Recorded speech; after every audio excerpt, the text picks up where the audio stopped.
If you're attending as a guest today or you're watching this on YouTube, please consider membership. As I said earlier, the information is on our website, and you can also contact any of our staff. I want to recognize our sponsors. On the back of your forum program, there's a list of nearly 80 companies who are sponsoring organizations. The companies sponsor programs throughout the year, and in doing so, they make our forum and membership dues affordable for all of us. We really appreciate any leads for potential sponsors, so if you or your company has an interest, please contact us. Today's forum is being sponsored by Bricker & Eckler, represented today by this table over here, among others, and another table over there. And also want to thank the Columbus Dispatch for their support today. Please thank Bricker & Eckler and the Columbus Dispatch for their support.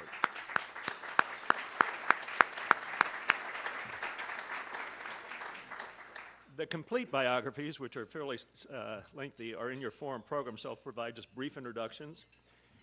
As a budget associate for the U.S. House Budget Committee in Washington, D.C., our speaker was asked by then Representative John Kasich to report on the Medicaid funding by the federal government. Not an easy task. Fast forward to January 2011.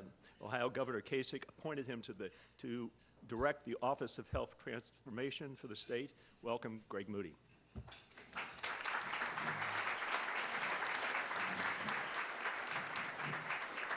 Serving as our moderator today is public affairs reporter for the Columbus Dispatch, Kathy Kandinsky. Kathy, welcome. So on behalf of Bricker & Eckler and the Columbus Metropolitan Club, let's welcome our speakers. Greg, you're up with comments.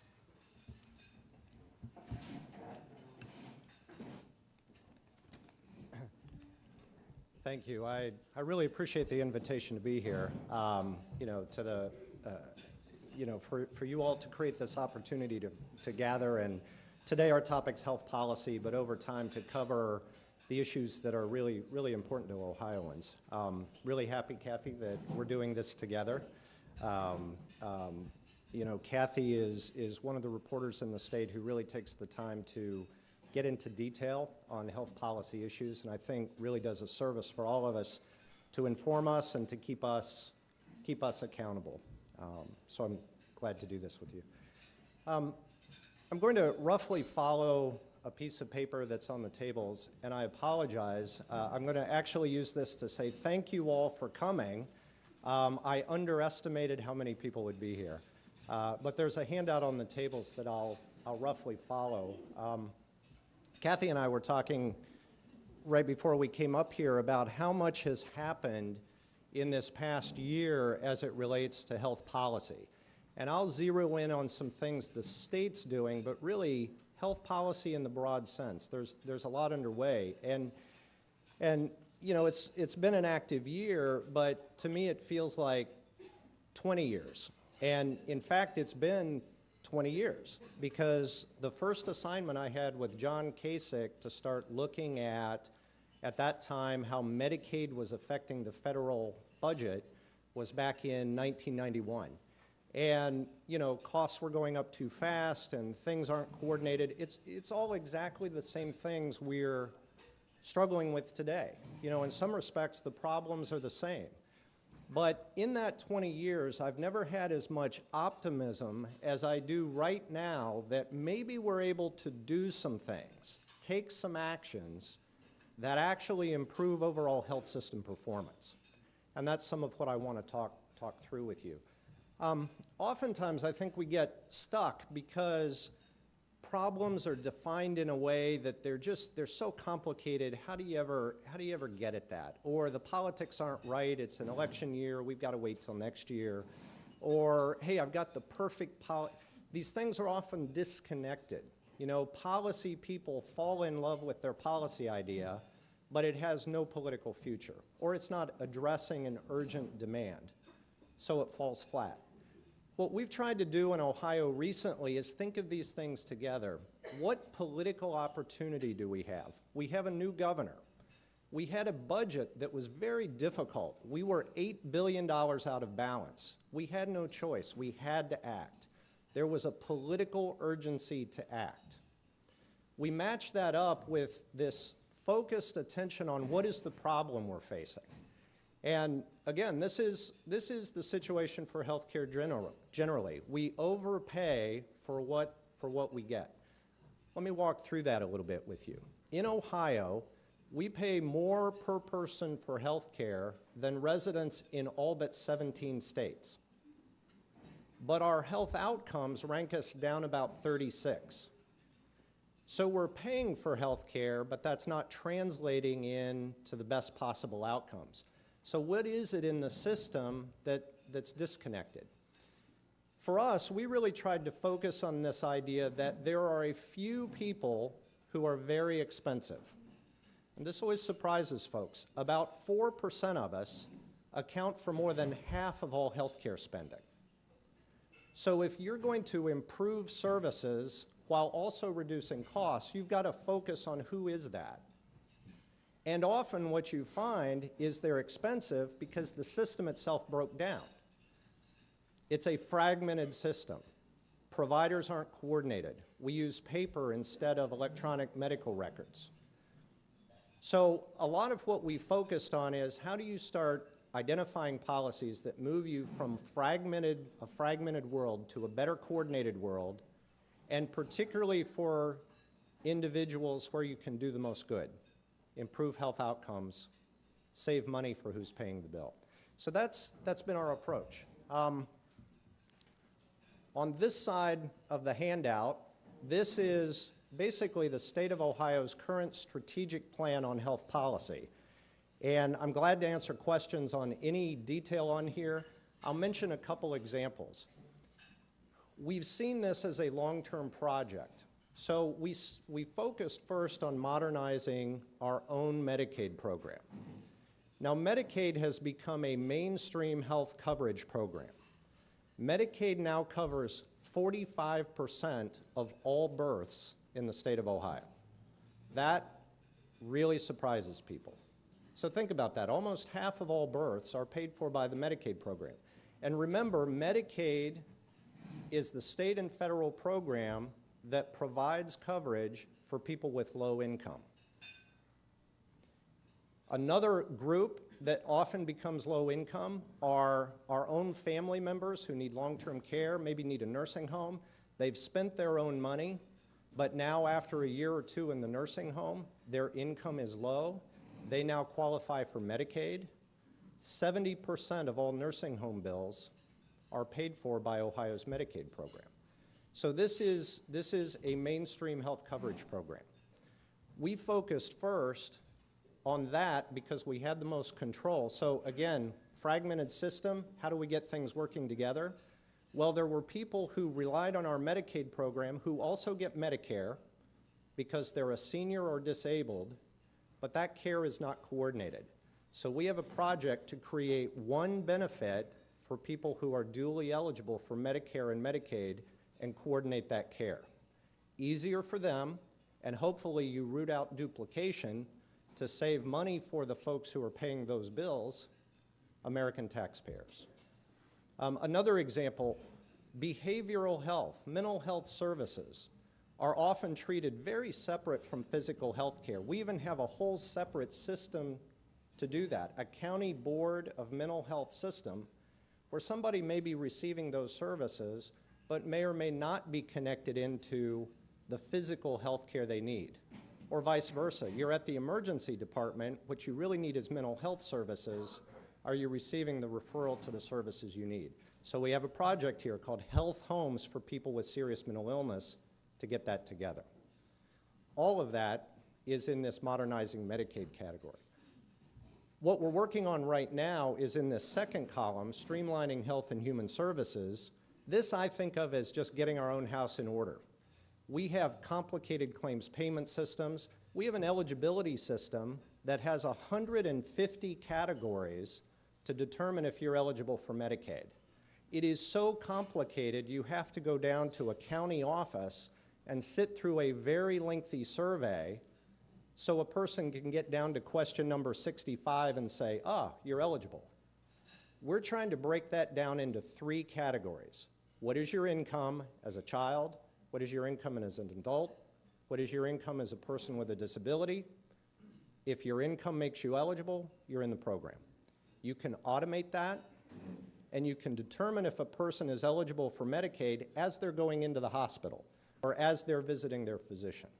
So that's an example of us trying to modernize our own systems to then get where we really want to go. And it's this third column here on this paper, improve overall health system performance. Medicaid has a lot of purchasing power. What if we took that purchasing power and put it on the table and said to other Ohio employers or other health plans, hey, where is our common interest in paying for value? Today, we get what we pay for. We pay fee for service. We pay by unit.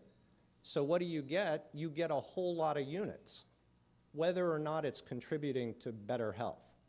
What if we thought about paying differently to try to capture value? What would that look like? Well, that's bigger than Medicaid. That's the whole system. So we think we're in a position as the state of Ohio to, find a table and say, Aetna, Medical Mutual, CareSource, Anthem, others, let's sit around this table and talk about how we can change how we pay to reward value and work with health systems, physicians, and others to get that right. So Modernized Medicaid we worked on last year.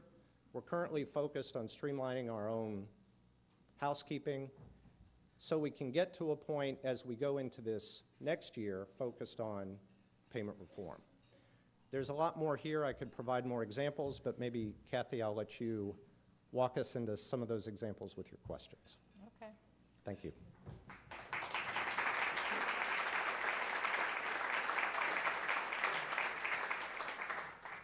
Okay, thank you. I want to start with a question about something I've written quite a bit about, and I know that the administration is looking at, and which is going to be a big policy decision, which is whether or not we're going to go ahead and expand Medicaid as called for under the current federal health care law. The Supreme Court gave states that option. I know that Ohio's looking kind of at some numbers, and I was hoping you could let us know a little bit about how that's shaping up and what some of the, you and I have talked a little privately about some of these additional benefits that may be had through an expansion. Sure. Well, until, it's been a couple months now ago, we thought we were going to be under a federal mandate to expand the Medicaid program to every Ohioan up to an income level of 138% of poverty. The Supreme Court then said that it is optional for states to do that. So every state in the country right now is faced with this question, do you expand your Medicaid program or not? Even before we get to that question, though, Medicaid is going to get bigger as a result of federal reform. Currently, 1 in 5 Ohioans is on Medicaid. I said a second ago that for births, it's about half of births. Well, it's about 1 in 5 total for Ohioans. In 2014, there are people today who are eligible for Medicaid, but they're not enrolled in the program. And you understand how this works. You're healthy, you don't feel like you need health coverage, you don't sign up, but then if you need it, if you need to go to the hospital, well, then that's when you sign up for coverage. Well, now there's going to be a mandate for individuals to purchase insurance. So we're expecting that individuals who are eligible but not enrolled all at once will come onto the program, and that's estimated to cost an additional $700 million over the next 2 years. So that's going to happen even before you have a conversation about expansion. So the governor's been very clear that the first step is make sure we can sustain this automatic expansion within our current resources without drawing funds away from education or away from other priorities. And then if we're able to do that, if we can generate the savings to cover that, then we'll look ahead to other policy options. We don't have to make this decision in the short run. We have to make it by January 2014. So we're not going to rush into a final decision about whether to expand or not. Now, earlier we had talked a little bit about some of the windfalls, maybe not the best word, but obviously expanding Medicaid is going to benefit those people that come on new to the program, are newly qualified for Medicaid. But what about some other areas that may benefit other parts of government, and I mean, I'll throw out an example that you and I talked about earlier, mental health services that are now paid for without Medicaid funds at the local level by counties. The state pays health care for people who are incarcerated. Is there any benefit to the state? It seems like there might be. Are there other areas that could benefit should the program be expanded that would have savings, maybe not to the Medicaid program itself, but to other parts of local or state governments? Yeah, and one thing we've tried to do in the work we do through the Office of Health Transformation, the group I'm with, we've been talking about the Medicaid program, but really the governor's insight was we have multiple agencies doing similar things but headed down different tracks. What if we got aging and mental health and addiction services and health and job and family services and you see how complicated it is. Well, all of those agencies are now kind of organized together under health transformation to do exactly what you're talking about, Kathy. We need to see the big picture for Ohio. So there are examples. For example, currently, county behavioral health boards, if a person needs physical health care as part of treatment, do they arrange for that or not as part of their benefit? If Medicaid now covers that individual, the state Medicaid program will now be paying for a service that the county board used to pay for. That now frees up that money for the county board to spend on other types of services.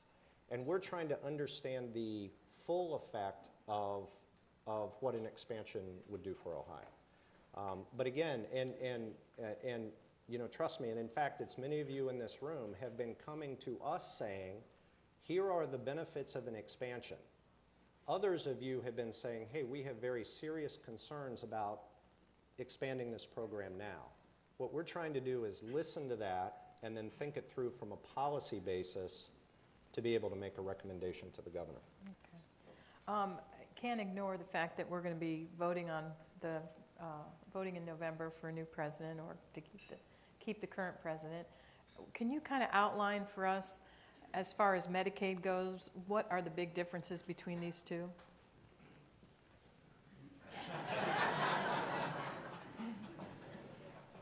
Well, Kathy, you're in a better position having covered it. I get to ask the question. No, it is interesting how Medicaid, you know, to be such a big, important mainstream program doesn't really get much coverage.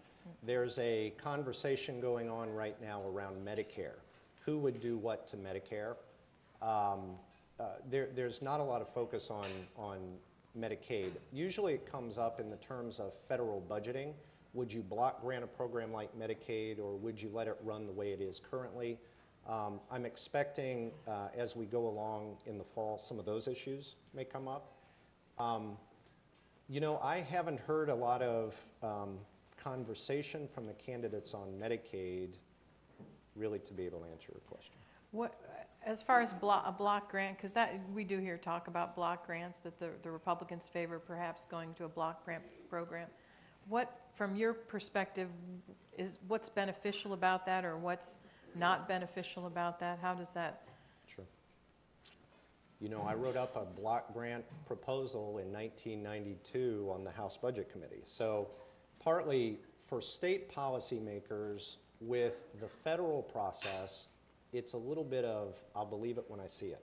So we don't spend a lot of time trying to predict what will happen because we feel like we're moving faster and getting more done here, so we're staying focused on that.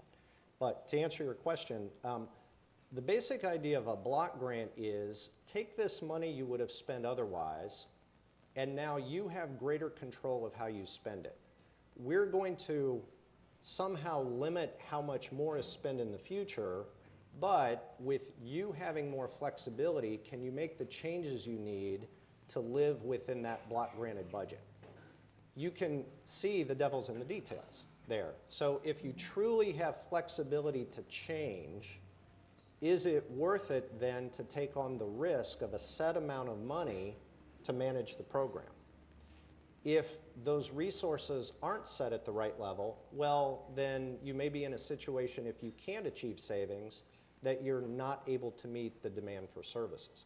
So the detail of how a block grant is designed is really the key. All right, we had a story in the paper last week about wasted medical spending. This wasn't just fraud, but this was on unnecessary care, excessive paperwork and things like that. I think it said, the report said that there was $765 billion in annual medical waste. This was a report by the Institute of Medicine. Do you believe it? And do we really have a problem that couldn't be solved without dealing with that problem?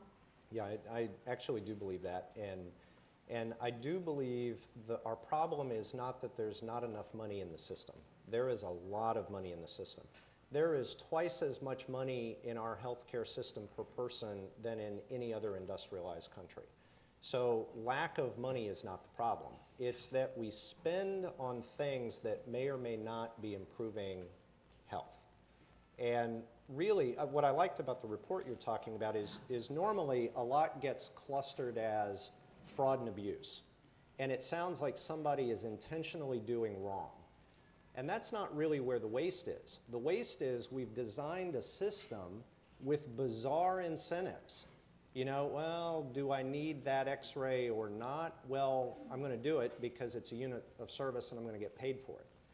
Versus, can you look at kind of the package of services and what really generates value for the individual? So what this report talked about was duplication of services, unnecessary duplication, was, I think, the biggest category.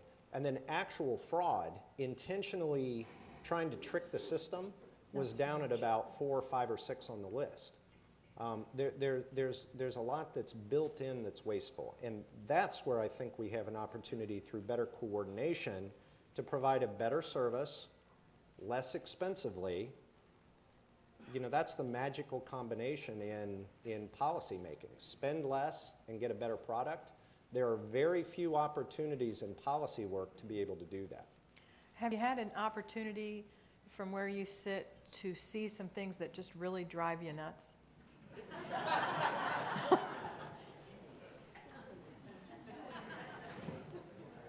Well, yeah. We have a spot on our website called "You've Got to Be Kidding Me," and it's an open invitation when people encounter things in the healthcare system that just don't make sense. You know, and it was in a cabinet meeting. It was the governor's idea. I think John McCarthy, who, by the way, is the best Medicaid director in the country right now. We were very lucky to get John to come from Washington, D.C. to Ohio. Either John or I said something, and the governor said, "You've got to be kidding me." And we said, "Well, no, this is the way it really works." And he said, "Create a website and tell people to write in when they have examples like that." And so we did that. But, yeah, I mean, some of them are little details that you just can't believe. The eligibility example that you have to, I mean, it is not a dignified process to make a parent with their kids sit in a county office for an hour and a half asking questions. You know, that's not, it's not the right way to go about things. So some of it's like that. On this issue of where are your resources, over time, Ohio was in a situation, you saw some headlines on this last year, where we just didn't really think about how much more every year we were spending on institutional care. We were spending a lot more, so we were creating a demand for nursing home services.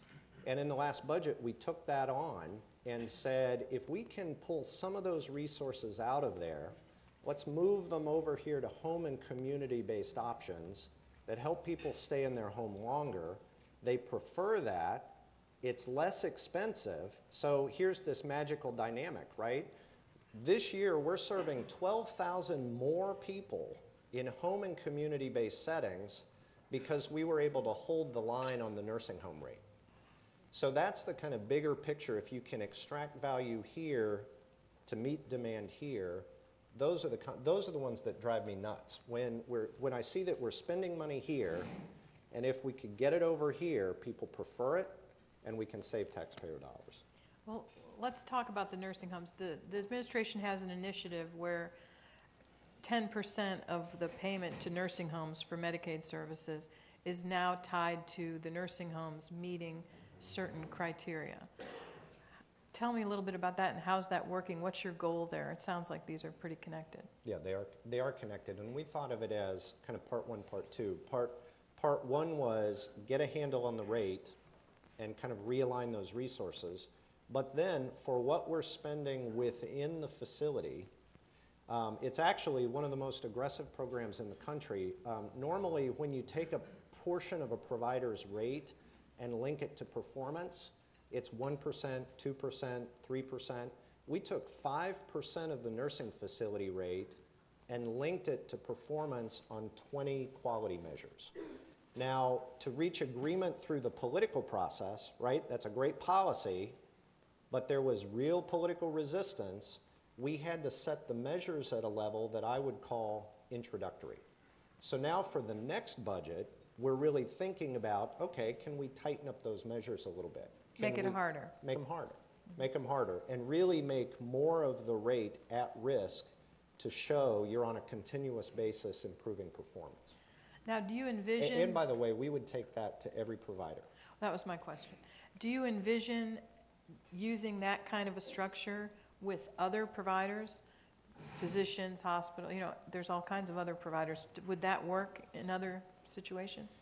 Yeah, and without getting into too much detail, we have kind of two, when I was talking about payment reform, paying for value, there are really two objectives there. One is, instead of fee for service, can you bundle episodes? So for example, for a hip replacement as an example, instead of paying for the 25 or 30 services related to that one by one, not knowing if they're coordinated or not, you could bundle that and have a set price for a hip replacement. So then the responsibility to coordinate that and get it right falls to an accountable provider. Or you could take all episodes for a particular provider and have a total payment for that institution. For everybody they see, they're at risk then for getting them back to health. There are these strategies around how you pay where you want to move from fee for service to bundled episodes to some sort of global payment. And then within each one of those, you can set aside a portion and say this amount of what you get paid is directly related to how you perform. And then that sets off a rollicking good conversation around what is performance. Mm-hmm. Because, you know, if you're measuring the wrong thing, people will perform to what you're paying for. Because of necessity, you have to do that. So we really want to work with health systems and providers to say, what is a legitimate measure of performance? Because we want excellence to be somehow reflected in how you get paid. Mm-hmm. Okay. I want to talk a little bit about managed care because that's another new frontier we're in. You just awarded some contracts. You're moving the dual eligible population into managed care here in Ohio. A lot of people hear managed care and, you know, they kind of get scared. They think of, you know, somebody on the other end of the phone saying no. How's managed care going to work with this population? These are older folks, disabled folks primarily. You know, kind of tougher to serve clients. How's it going to work, and what's the savings going to be? I assume you're anticipating some savings from it. Well, managed care has played out a little differently in some of the public programs. Because there was 15 years ago, 20 years ago, there was kind of the managed care fight where it was about denying services for people. Mm-hmm. And that kind of shook out in kind of a difficult way in commercial insurance. Within Medicaid managed care actually provides a care coordination role that is very beneficial to families with low income, organizing transportation services, things like that. So the feeling about managed care has generally been better, I think, in Medicaid, although not without its struggles between providers and managed care plans in what that relationship's been. Those programs are very mature for parents and kids. Folks who are basically healthy and the management is, you know, the primary care visit or maybe an emergency visit. Seniors and people with disabilities, it's very different because the needs are much more complicated. So on the one hand, because it's more expensive and more complicated, there's more to be gained by better coordination. But at the same time, because folks individually have more complicated needs, you sure have to get the care coordination function right. So this is an area where we didn't want to flip a switch. We have pilots coming on next year where we have 7 regions in the state, and we're going to have 2 plans in each of those regions start enrolling people who are eligible for both Medicaid and Medicare to provide care coordination for those individuals. We actually are not counting any savings. We've been very conservative in how we've costed out these programs. And if anything, at the startup, you maybe have to spend a little bit of money on your infrastructure, but we do think there are potentially very large savings down the road. So it's something we were willing to invest in the last budget. We're bringing online now with hopefully better outcomes and savings in the future. Okay. I'm going to leave time for questions. I'm going to ask one more question myself before we open it up. So if you want to start thinking about your questions, this would be a good time if you don't have any already. I want to know, let's look forward again. What can you tell us about what we might see in the next budget? You talked a little bit about payment reform, Medicaid managed care, as that's kind of rolling out. You guys don't sit idle for long. What are you going to do next? We don't sit idle for long. Well, just last Wednesday, we got everybody in a room, and it may surprise you. So with all this we're talking about, the Office of Health Transformation, how big is it? How many people are in it? There are 4 of us, and 2 of us are here right now. So the concept of the Office of Health Transformation is not it's a good example of how you don't need to get lots of additional resources to get work done. What we do, though, is identify issues to convene teams for people to focus. And where we've had success is being able to identify a problem and get the folks who might actually have a shot at generating a solution focused on it. And often the big contribution is to take people from separate agencies going down different tracks and just getting in a room together. So it's not magic. It's pretty straightforward, but somebody's got to do it. So we did that last Wednesday, and we ended up identifying everybody who's currently working on a budget initiative, and we had 150 people in the room. And we lined up as many of those as we could identify. Many of them are on this piece of paper. So if you want insight into some of the things we're working on in the budget, many of them are on that list. And we went through all of them to say, these things you do are interconnected. So just keep in mind, as you're working on eligibility, somebody else might be working on the front door into our long-term care system. So let's make sure those things are coordinated. So and this is the exciting part for me, because in the last budget, we had 3 weeks basically to construct the outline of the entire budget. This time we have 6 months, and that process to me started last Wednesday, and it will run through the end of this year when we make recommendations to the governor that he'll then introduce in his budget in January or February. Actually making commitments on these infrastructure issues, a better claims payment process, a better eligibility system, separating our Medicaid department from the Department of Job and Family Services, consolidating the departments of mental health and drug and alcohol services.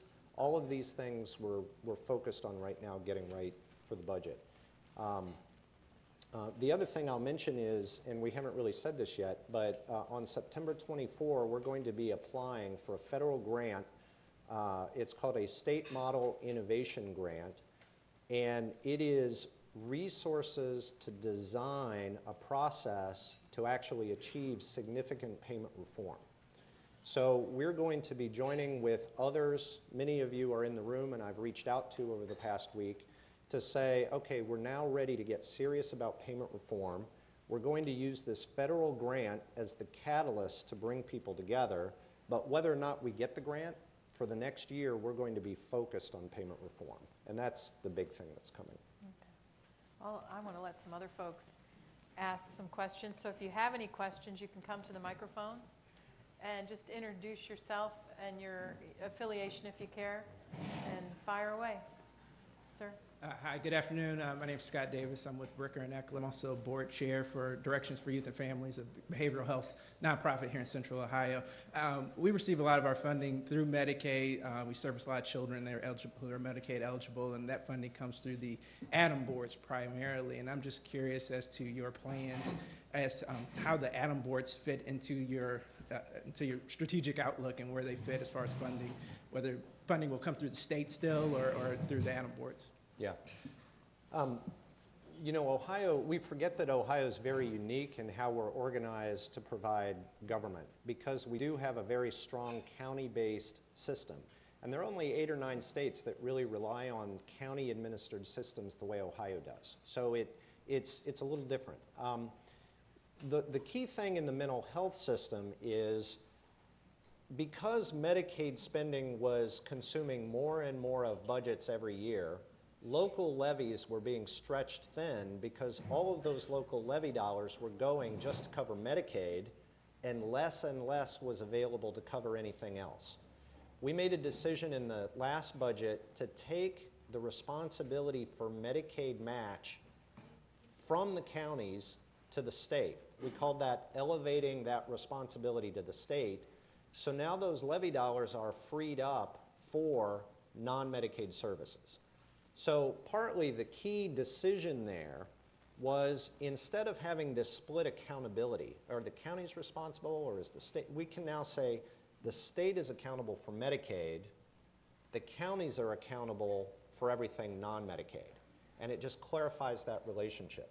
And hopefully then gives counties greater flexibility to focus resources, because Medicaid's the same statewide, but needs are very different by community. And hopefully that will give community boards an ability to tailor their own resources to whatever the community need is. Hello. I'm Gail Thomas with the Alzheimer's Association, and I listen very carefully to all, and read very well all the things that you put out. I'm really impressed with what I've heard lately, and that is that Ohio is going to work towards a dementia capable state status, and I wondered if you could talk about that. I can't say exactly in the detail of what that means. Is that a status through? I know the Department of Aging is something that they're beginning to, what should I say, organize around. Yeah.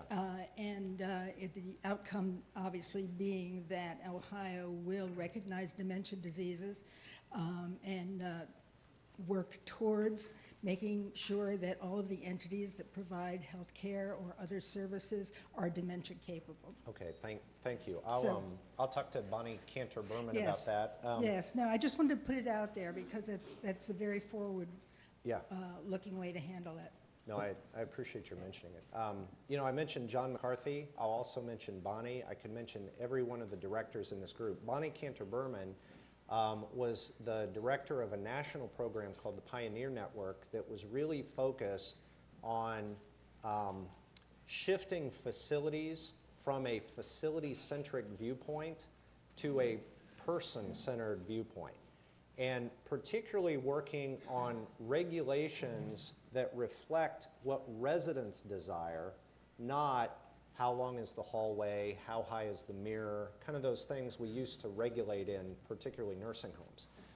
Bonnie now has teamed up with a team at CMS that is wanting to revamp the federal regulatory structure for nursing facilities, and look to Ohio as one of the first to take that on, specifically to shift the regulatory viewpoint to be more person-centered. So, you know, what you do is only as good as who you've got doing it. And we're really lucky that, you know, Bonnie here, a national leader, is doing this work. John, best Medicaid director in the country.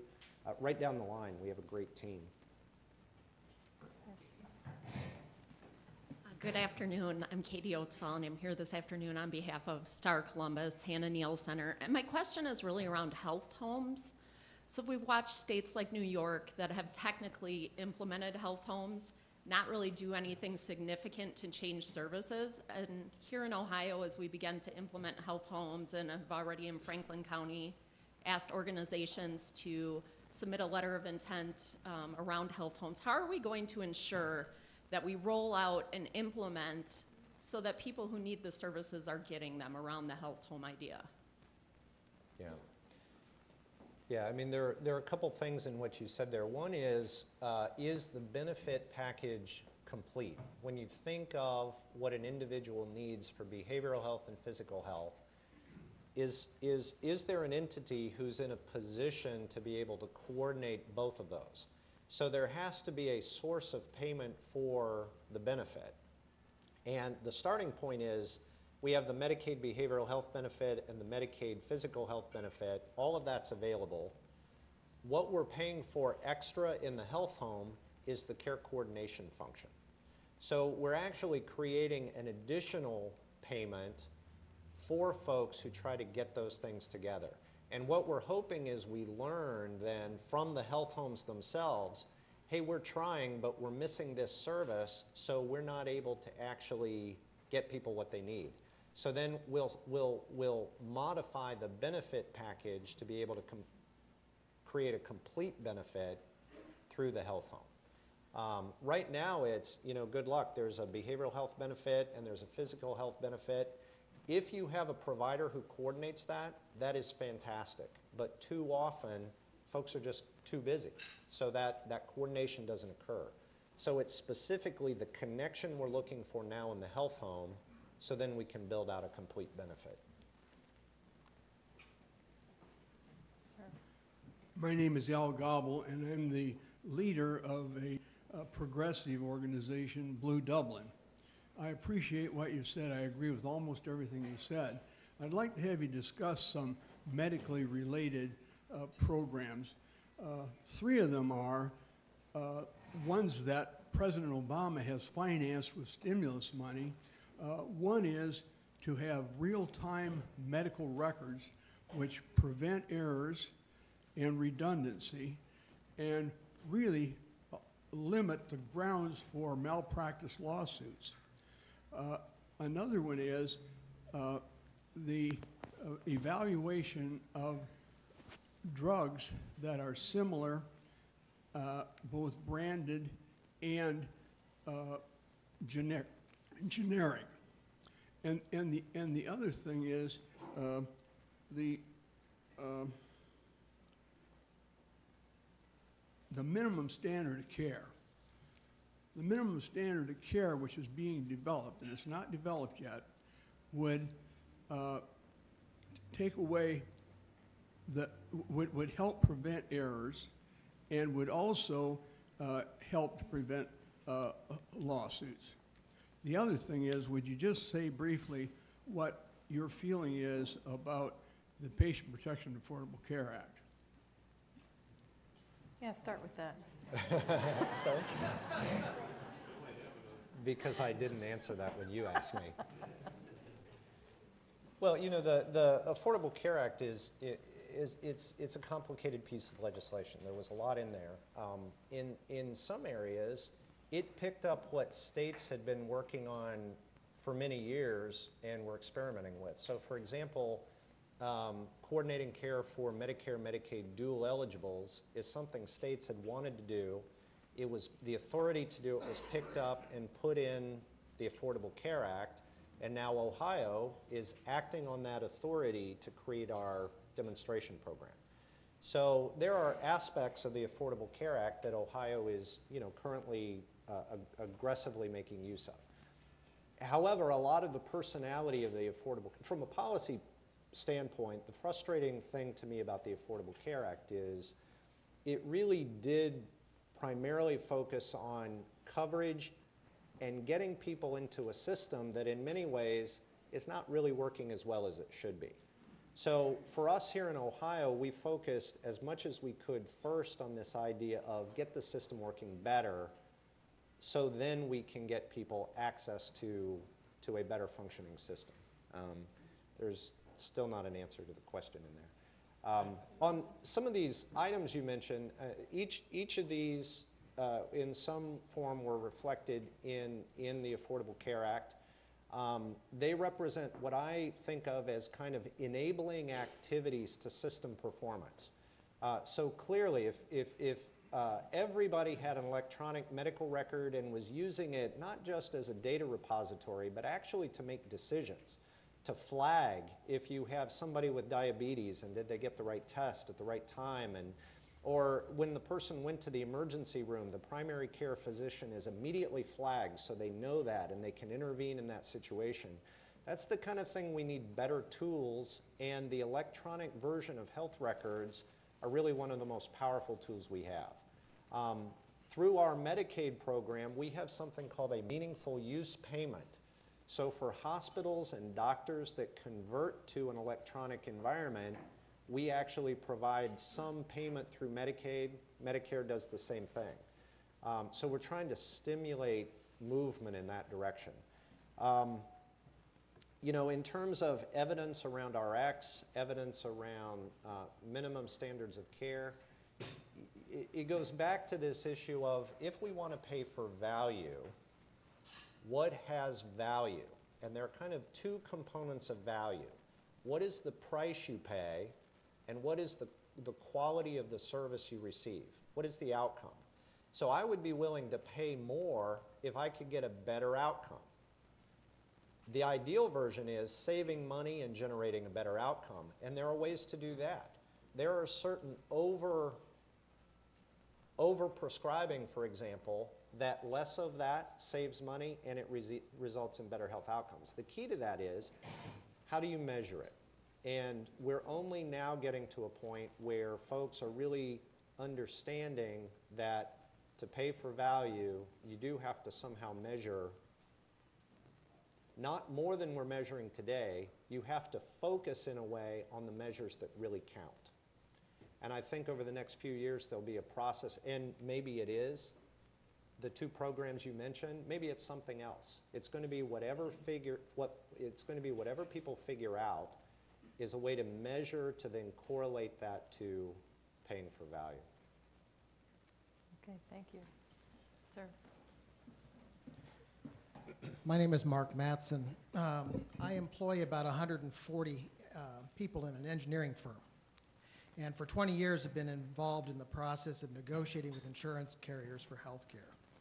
I perceive that most people in Ohio access health care in one of three ways, either through their employer, through a socialized program like Medicare or Medicaid, or through the emergency room. And I'm most familiar, of course, with employer-provided. Personally, I see a lot of dysfunction in employer-provided health care. In terms of the quality of the health care I can provide my employees depends upon the ebb and flow of my business. And many people in Ohio are employed and have no access to health care through their employers. On the other hand, a lot of people seem very convinced that socialized medicine is even more dysfunctional than that system. As someone who is really close to these issues, my question is about your opinion or your perspective about these different methods for delivering access to health care. Yeah. My goodness. How long do we have? Are you all good for the afternoon? You know, there's one thing I want to kind of work up to in your comments, because on the one hand, we have a healthcare delivery system. We have providers who are providing a service, and they're probably getting paid by multiple payers. Some of those public programs like Medicare and Medicaid, but also commercial insurers, and they're also seeing folks who come in without coverage. So they're either paying themselves or the provider's providing the care without payment. So really then, the effectiveness question is kind of, as a payer source, are you doing a good job or not? And I think there are examples where Medicare, for example, is actually in the lead in thinking about paying differently. For example, very controversial, but not paying for things called never events. Things that should never happen in a hospital. Why would you pay for it if it happens, like certain types of infections? So by refusing payment for that, that then gave commercial insurers cover to say, oh, hey, we're going to do that too. So you actually have the commercial market following Medicare. In other cases, you have innovation, particularly I think in how some insurance plans are supporting patient-centered medical homes, where the innovation is coming from the commercial side. What we want to do in this next year in our category of payment reform is say, look, we have all this Medicaid purchasing power. If we got in a room with some of the state's largest employers, representatives of small business, representative plans and health systems, is there common ground on some payment reforms we can make to take a leap forward that everybody sees as having value? The one thing I'll end on with in your comments, you know, I think your level of focus on the importance of health care to your business is really what we need, and it's not where business has always been. I mean, if you're building cars, you know down to the detail the quality of your steel. But you don't necessarily know the value of the health care you're getting, because that's just been one of those costs of business that here we are, another 6% every year, 6%. It's crowding out everything else, but I'm just paying the bill. Instead of asking the question, what am I getting for that? And insurance company, I'm not just paying you to pay bills, I'm paying you to figure out ways to create incentives to generate value. And health system, I hope we're making choices in a way that you see this as a better way of doing business. How can you get all of that working together? It's impossible to fix everything, but I do believe you can get a few. I mean, there are 5 health plans in Ohio that cover 80% of our population. If those 5 CEOs can agree on a payment change that pushes toward value, we really can make a difference. And that's what we're going to be focused on this next year.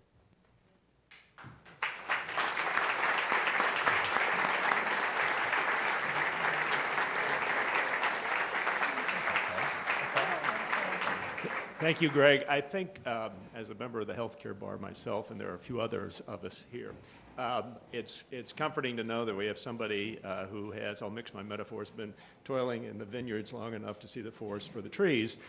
You are, you know, 20 years has served you well, and I think will serve us well as citizens of Ohio. So thank you very much. Before we leave, remember to make reservations for next week's forum on Columbus Consumer Research Project. And there's an RSVP for the 100th anniversary of this club. Continue today's conversation, if you would like, for a coffee and some cookies out in the lobby. I want to thank Bricker and Eckler, and also thank the Columbus Dispatch for their support. And thank you, Greg Moody, and thank you, Kathy Kadinski. Thank you very much. Thanks.